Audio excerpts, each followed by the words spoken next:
Tonebenders, the Sound Designers Podcast. Here are your hosts, Timothy and Renee. Welcome to Tonebenders. My name is Renee Coronado, and with me today, as always, it's Tim Muirhead. Hey, Tim. Hey, Renee. How you doing? I am doing awesome.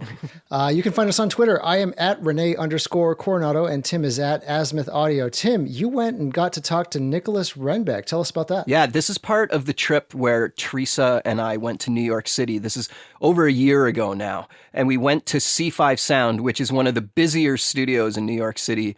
And it's really interesting always when we went to the New York City studios, because when you go to studios in other cities where there's more space, there's just more room. Where C5 Sound, they're doing all sorts of great work, and it's all stacked on top of each other on different floors of this building in Manhattan, and it was cool to see the way that they set stuff up.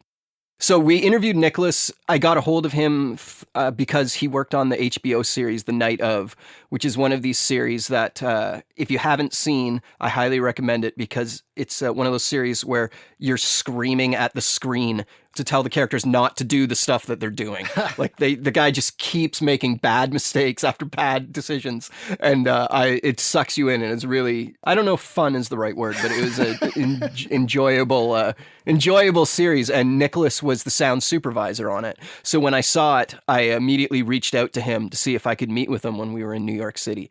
And luckily he was very game, and he's a super interesting guy, super friendly guy, and I'm really glad that we got to sit down with him. Nice. Let's check out the interview. So the first question that we asked him was, since the interview was at C5 Sound, what his affiliation with C5 is.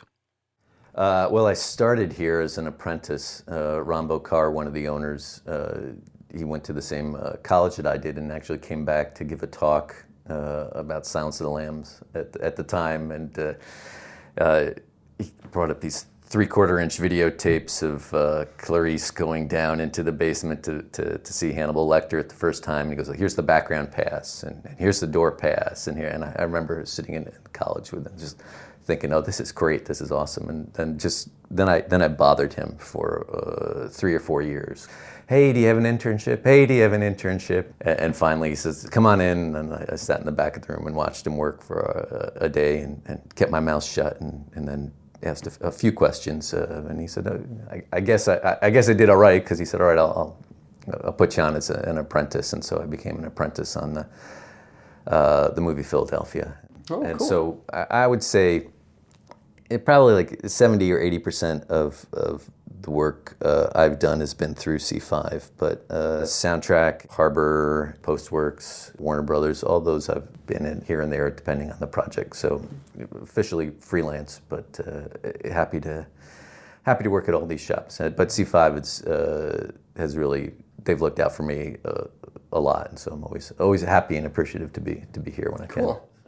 You mentioned that when you sat down for the first time, you stayed quiet. That is something that I think a lot of people don't know when they're trying to get into this business, is to sit in the back and be quiet. Because I've had people sit in with me that just talk the whole day. And at the end of the day, I tend to tell them to take a hike. So it's one of those weird things that people might not think, but is super important, to stay quiet, ask your questions at the end of the day. I had to relearn that once I became an editor and was able to go to the mix. At first, coming in with my dialogue tracks for the mixer, and I'm saying, well, this is right here, and this is right here, and you can do this and do this, and yeah, I just realized again, shut up, let the mixer have his or her moment with the material, and so that they can, I've been working on it for days. Mm-hmm. They're just looking at it for the first time. He or she is just looking at it for the first time, so be quiet, and then, oh, that works well too. Give people space to do their work, and help when you can, and step back when not needed. In some cases, less is more there, as you say. So. It's also a thing I find sometimes about being able to let go of your own ego. Like, you've spent days building something a certain way, and in your head, that's how it's got to be. Then the mixer comes in and sees it a different way, and you have to just set back. Right, and you've based it off of the guide tracks to the best of your ability, and now you suddenly have a new music cue, and you have the dialogue is cleaner, and things will play differently, and then the director will come in and he or she has a totally different idea. Right, initially that's hard to, again, it's another learning step. You've had to learn to kind of let go. I don't know if it was Eugene Garrity, I was talking to him, or it might have been him, but someone would just say, I do everything in my cutting room and I get it to the way I want it, and that's it. And then I send it off, whether I should go up to the stage or not, if I'm on the stage, or then. But that's somebody else's at that point. So I'm happy with it when it's left.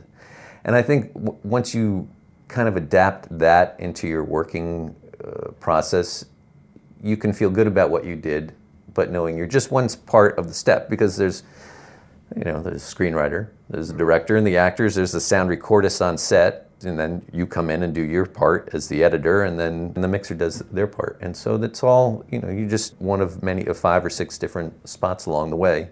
And we come in relatively late, for us to ever think that we know exactly how it should go is sort of maybe presumptuous of us.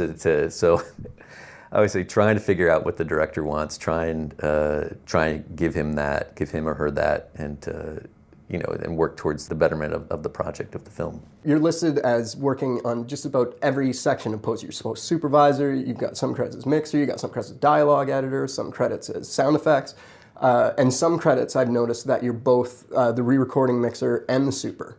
I personally find it hard, if I've supervised the show, to also have my hand on the faders, because like you were saying, I want to just hand it off and let someone else, because I find I'm too biased.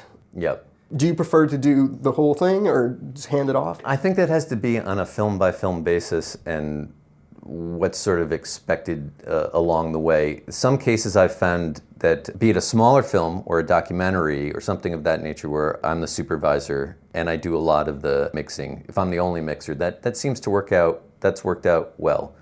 It's interesting when sometimes you'll see a credit as supervising sound editor and re-recording mixer, and I've done the effects pre-dubs. And sometimes that goes to the stage, and then the other mixer will tweak what I've done. In other cases, I sit at the board with the prime mixer. So when you see that, when there's 2 mixers, usually I'm sitting second chair in that regard to the main mixer. And on smaller jobs where I am the only re-recording mixer, then I'm sort of bringing it from edit all the way through. I'm editing and mixing as I go. But yeah, in terms of doing ADR, doing dialogue, doing sound effects, supervising or mixing, I think after being an apprentice and then an assistant and watching, it was interesting, in the 90s coming in at C5, we had 3 or 4 supervisors, Rambo Carr, Skip Leavesay, Phil Stockton, a few others that were in. So there's a lot of shows happening at the same time. And I was primarily Rambo Carr's apprentice and assistant for a while, but I would assist for the other 2 guys as well. But you'd have 3 projects like John Sayles, Martin Scorsese, Ang Lee, Nora Ephron, Mike Nichols. So I get to walk over and I'd see what's going on the Foley stage, see those guys working. We were all under one roof at that particular point, with different location. See how the dialogue editors are working, see how the ADR editors, see how the sound effects. So I'd watch all these different films, and then we had a pre-dub stage at that point, so I get to see all that. And it's like, and then I was given the opportunity to be a dialogue editor. I had a lot of fun with that, but then I started looking around and going, there's these other things that I'd like to try too. And so when a smaller film gave me the opportunity to be the ADR editor on it, because we'd cut everything and just the way the schedule went, now we're going to do the ADR. So okay, so I'll try that out, and I liked it, I did that. And I've been eyeing effects for a long time as well, and so finally that opportunity gave to me, and so I took that as well. And then I just sort of I sat and watched how people mixed as an assistant or as the dialogue editor on the stage, or when I started supervising, just sit and would watch how other people would handle stuff. And then started figuring, once we got away from it, playing out of the Pro Tools or the Tascam or an Akai or whatever it was at that, or Full Coat when I started, into playing out of the Pro Tools and having the plugins there. It's like, okay, I understand how that works. I understand this workstation, so I can kind of start seeing how these things can work. And so partially teaching myself, asking a lot of questions of other people, and just sort of moving forward and what sounds good, what doesn't. Let's take it in this room, let's go here. And I realized the industry, as technology increases, schedules get shorter, it's good to have an understanding of how everything works. And I enjoy all process of it. Probably with the exception of cutting footsteps, my hat's off to those guys. They are the guys that do that and consistently do it over and over, made a career out of it. I'm in awe of that. I never want to do it, but I'm in awe of them being able to sit there and every once in a while I can pull it for an afternoon or something like that. But so I just thought, let me see. The more hats I can figure out how to wear, I think the better for me in some ways is the more enjoyment I have. You know, it's nice to come into a job, oh, I'm going to be the sound effects editor on this, put that hat on and enjoy it, and then on the next show I'm going to be the dialogue editor. Oh, I don't have to go searching for sound effects. I just have to work with what I have and make that work. So it's different mindsets. Or ADR, okay, I get to meet the talent, work closely with the director that maybe I wouldn't otherwise. So it keeps it fun. It keeps it interesting, and it allows me to work with a lot of people here in New York, which I appreciate, because there's a lot of great talented people here and a lot of great supervisors, and it's nice to keep working with them and getting to see what's because as people's careers move, they expand, they learn new things, and if you can keep kind of saying, oh, I get to work with this person now who I haven't had a chance to work with in 2 years, and oh, this is neat what you've been figuring out, and this is what I've been doing, and it's nice, keeps it fresh. So the business, I'm assuming in New York, the way it has in other places, the big studios don't have as many in-house people. There's lots of freelancers. Am I right that New York, the number of in-house people has been falling off? Well, I don't know if there's ever really been a ton of in-house people. Oh, really? I would say most people are freelance. If you like, C5 is owned by 3 sound editors. So, but everyone else that works here is, as editors are freelance. We're hired on the job. We come in, we do, and the same. Harbor is, there's 4 sound editors that are 4 supervisors that have attached to that place, and they'll only work out of there. Warner Brothers has a couple people that call that home now, but again, I think it's all sort of, you're hired by the job, paid not by the sound house itself. Real estate in New York is expensive, so sometimes all the sound editors are under one roof and working, and sometimes there's a few people working elsewhere. So. You mentioned earlier you got to sit in and learn slowly and work your way up. Right. In the freelance system, it's harder to do that. I was wondering if you had any advice for people who maybe have just finished school, how they can kind of get their hands on the experience. Right. I've been thinking about that a lot recently, because on a number of the budgets that you have and schedules you have to put together these days, the apprentice is not part of that, unfortunately, just due to the numbers. And you have assistants that they're going to be wanting to move up too. Question is then who's coming in behind them? I mean, they need a place to be able to go, right? So there has to be the amount of work, enough work to keep everybody that can move up, and some people, I guess, will eventually retire, but you need apprentices. I don't know if I have an answer for that. The technology changes as well, so it's not like when I went to film school, it was 16 millimeter film, and benches and flatbeds. The effects guys were working on Synclaviers. They just bought all these sonic solutions for the dialogue editors. So the technology will keep changing, so I guess it's just a matter of trying to figure out, giving the basic overall knowledge of how the flow of work goes from coming into, how it comes into the sound house and how we deliver it to the stage. But just getting that, teaching the steps along the way to an intern or the apprentice. And you look for those larger films where you can have an option, where you can have an apprentice, and then figure out how someone comes in.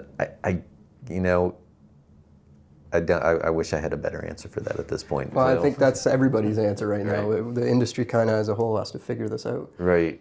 So to change gears a little bit, you recently wrapped up working on The Night Of, which I think is universally rave reviews. Everybody has talked about how great it is. How do you approach a TV show that's really more of a film than a TV show? Right. Well, I mean, they had done the first episode was all completed. They had done a whole version of that because James Gandolfini was going to be part of the show. They had done a mix of that out in LA. So that kind of set the tone for how we were, we saw what they had done, and the director, Steve, had been real hands-on on that. And then when they were cutting the other episodes, Warren Shaw, who's a supervisor who works both in New York and in LA, he was out, this again before we at C5 came in. He had been out with them for many weeks working on the latter 4 reels, coming up with sounds and helping them kind of suss it out. So when I came in to sit down and watch it, they had spent, I want to say like 8 or 9 months of editorial that they had done, and they had thought a lot. I mean, Steve had thought a lot about how he wanted things to sound. So we came in being I mean, substantially impressed to go, okay, what can we add to this? Definitely we're going to add the Foley, we're going to clean up the dialogue, we're going to figure out that.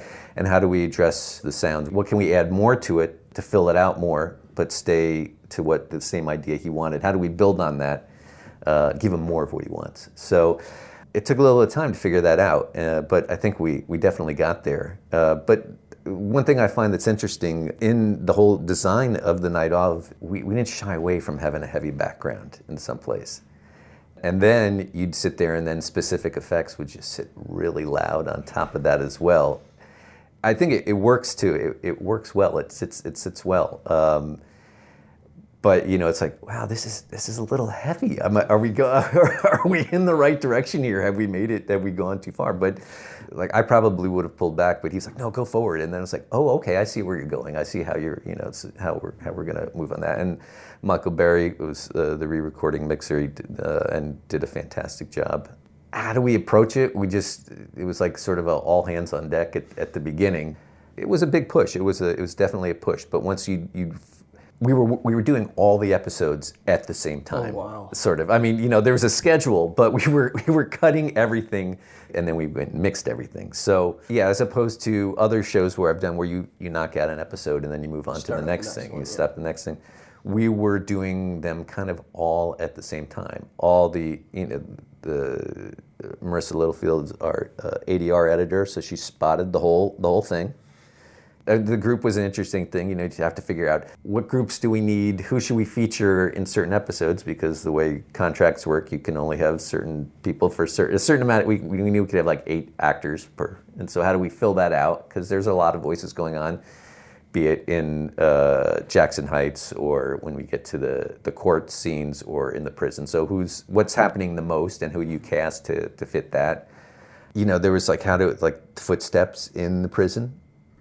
The set is all painted plywood, so we're trying to figuring out getting that sound right. It just kept going. It was like we just like come up for every once in a while and then just dive back down and keep at it. Steve was great, intense, and had his ideas, and Nick Huey was the picture editor, and he did a great job in cutting that show.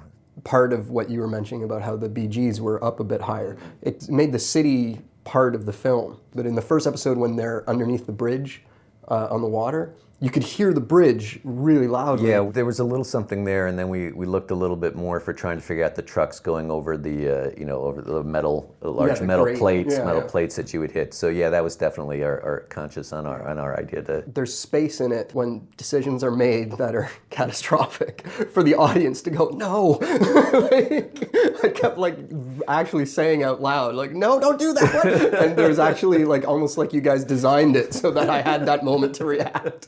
And then get back into the picture. The pacing is well done. Absolutely.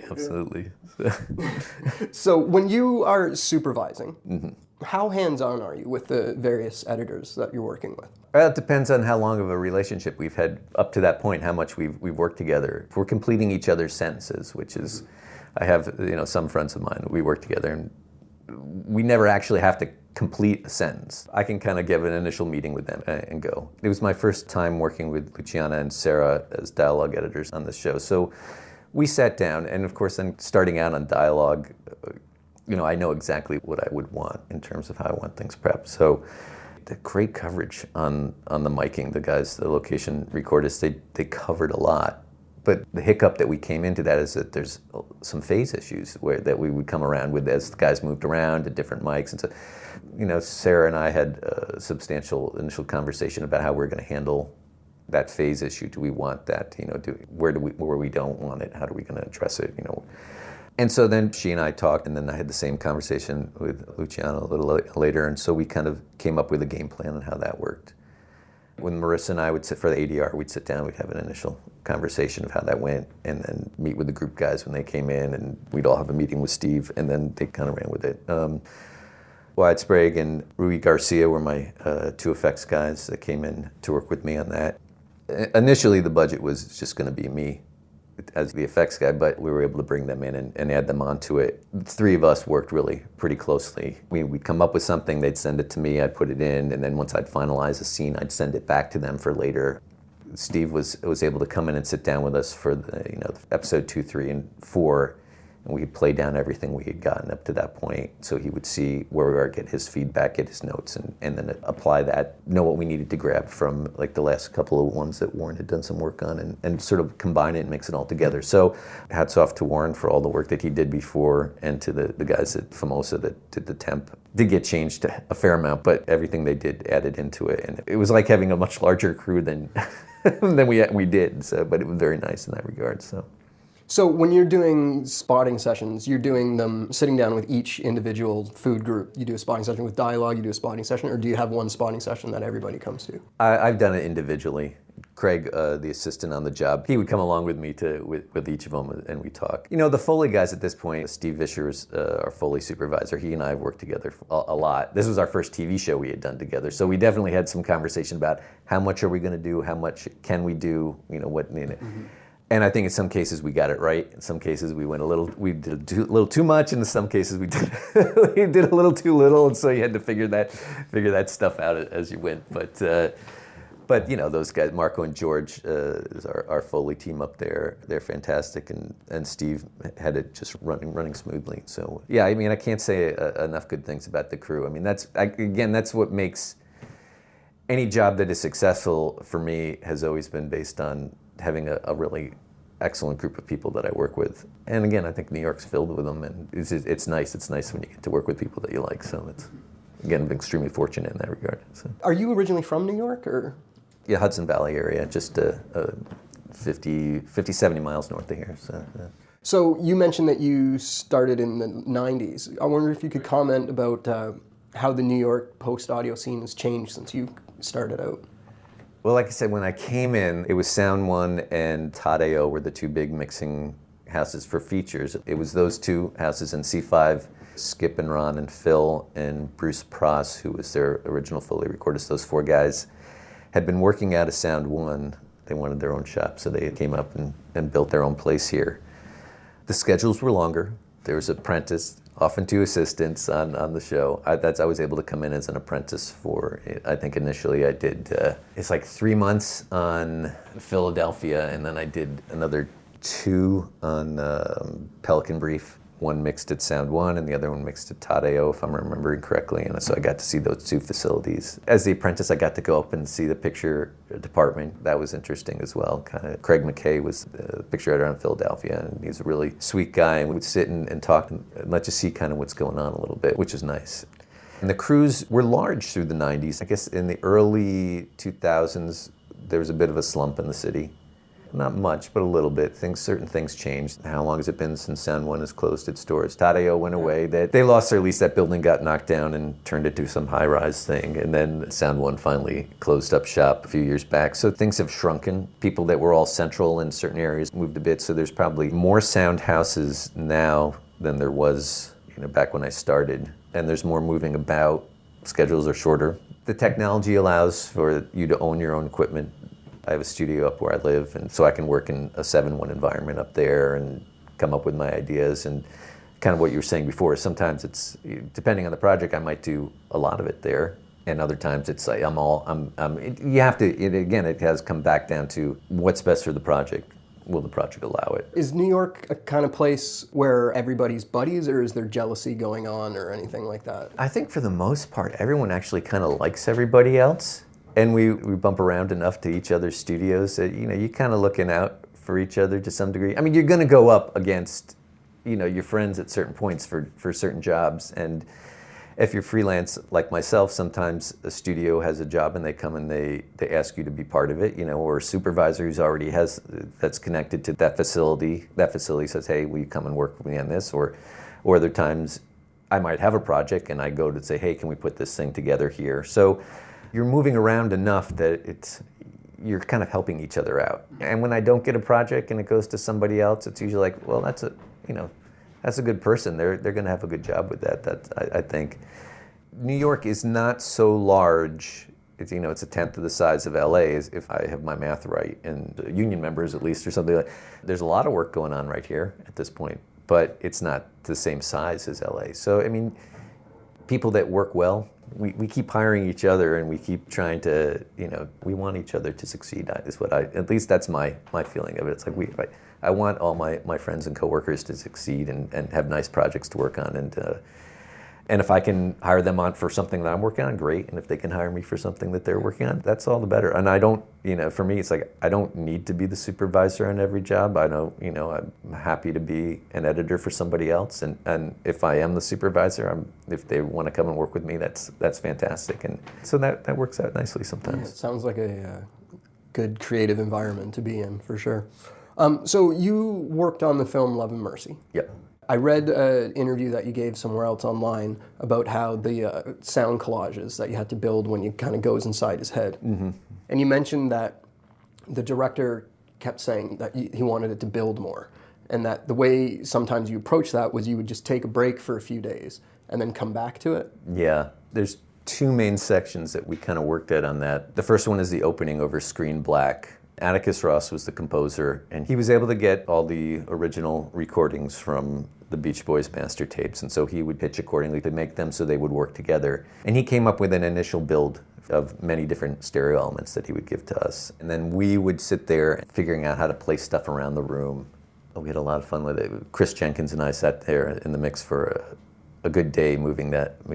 Eugene Garrity is our effects guy. He didn't have anything to do that day while we sat there and we played around and we moved it all over the place and found it kind of what we liked. And then Bill, the director, he came in with all these additional outtakes, an hour's worth of just Brian Wilson on the talkback mic telling people how things should go and how things, he goes, let's try and work this stuff in. I like this and this and this, and then I listened through and pulled a few other stuff and we put it in. So we just sat there and we would sit and we'd audition all the different pieces that Atticus had made.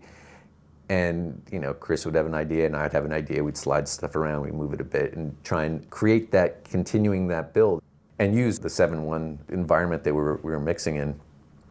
We'd get done with a pass, and he'd be like, "That's great," and then we'd go on to something else, and he goes, "Maybe we can revisit that again." So we come back and we work on it a little bit more and trying to squeeze the most out of that weekend. So that was in that regard, that was a lot of fun. That was a lot of initial editing, and then more editing on the stage, and then placement of our elements.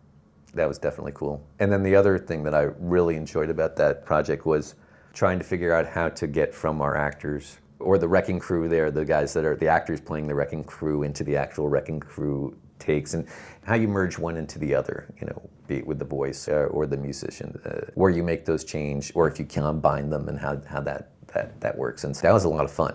Do you find that you're at a point in your career now where you're not worried about your next gig? You're confident that something's coming down the road?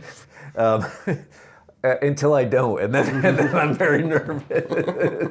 Until there isn't something, and then you're like, oh, what's going on? I think that's my nature or human nature. That hopefully I'm agreeable enough to work with, and people like working with, that something else will come along. And the folks that I get to work with, I really enjoy working with. I think they're a fantastic group of people here in New York, and I feel just lucky to be with those guys and get a chance to work with them in all the shops around the town. So cool. I think that's a good note to wrap it up on. All right, very good. Happy. So thank you very much for coming on the show. Absolutely. And good luck on all your projects in the future, and thanks for giving us your time today. Thank you. Okay, everybody, thanks for listening. A big, huge thanks to Nicholas Renbeck for sitting down with us. After we finished doing that interview sit down, we got a tour of the studio and hung out with him a bit, and he was just a great guy to hang out with. So thank you to him, and also thank you to Teresa Morrow for coming to New York City on that trip with me. I don't think we heard her in this interview, but she was there just hovering around us with her spirit and aura. So thank you a lot, Nicholas. Hopefully we'll see you again soon. I'm still just utterly jealous of both of you for even getting to go make that trip. It's burning me up. Like I need to go do it at some point. Yes, we will have to do. If I ever get to the West Coast, you'll have to join me on a trip to the West Coast. That's going to happen. It will. Excellent. Thanks to everyone who listens and participates in the show. Thanks to Stacey DuPaz for letting us bend and twist her voice on our bumpers. You can follow the show at the Tonebenders on Twitter, and you can go to tonebenderspodcast.com to leave a comment. So you can support the podcast by shopping at tonebenderspodcast.com/Amazon or tonebenderspodcast.com/BH. Thanks, Tim. We'll see you next time. See you next time, Renee. Thanks. Thanks for listening to Tonebenders. You can find us on iTunes, SoundCloud, and Stitcher. If you listen on iTunes or Stitcher, please write us a review while you're there. To support the show, go to tonebenderspodcast.com and click through our Amazon link or leave us a tip. You can also download and listen to our entire show archive there and leave a comment on our site or on SoundCloud. Keep up to date by following at the Tonebenders on Twitter or find Tonebenders Podcast on Facebook and YouTube. Email us with your questions and ideas at info@tonebenderspodcast.com.